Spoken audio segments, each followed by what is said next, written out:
एक क्वेश्चन आपका आया है कि गलती से हमने एगो बैंक चेक में साइन करके किसी को दे दिया, ये गलती हो गया है हमसे, अब हमको क्या करना चाहिए वो हम बताने वाले हैं।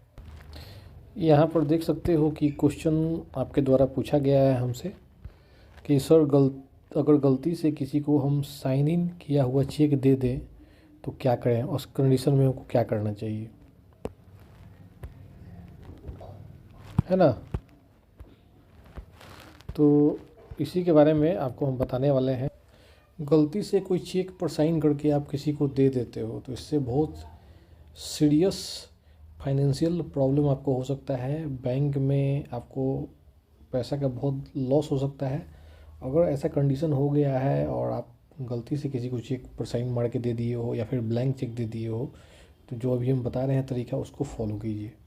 अब यहाँ पर एक एग्जांपल हम आपको समझाने के लिए ले लेते हैं। मान लीजिए मनोज नाम का कोई है आदमी, उसने रवि नाम के आदमी को जो है एक ब्लैंक चेक साइन करके दे दिया।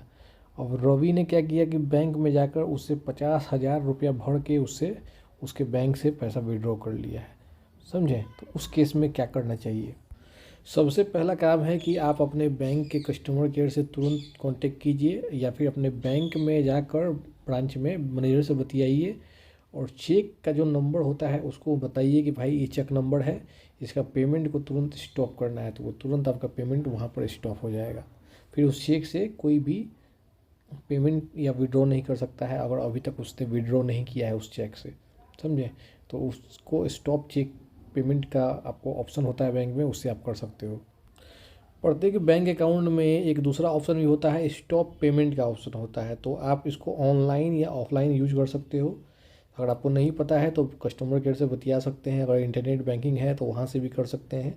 तो स्टॉप पेमेंट से अगर आप यह फैसिलिटी यूज करते हो उस समय और बैंक को सूचना देते हो तो आपके अकाउंट में जो भी पेमेंट है उसको रोक दिया जाएगा और कोई भी विड्रॉ आपके अकाउंट से उस समय पैसा नहीं कर पाएगा। तो स्टॉप पेमेंट जो है आप करवा दीजिए, ऑनलाइन या ऑफलाइन। ऑफलाइन करवाना है तो बैंक में जाके आपको करवाना पड़ेगा या फिर कस्टमर केयर से भी आप करवा सकते हो।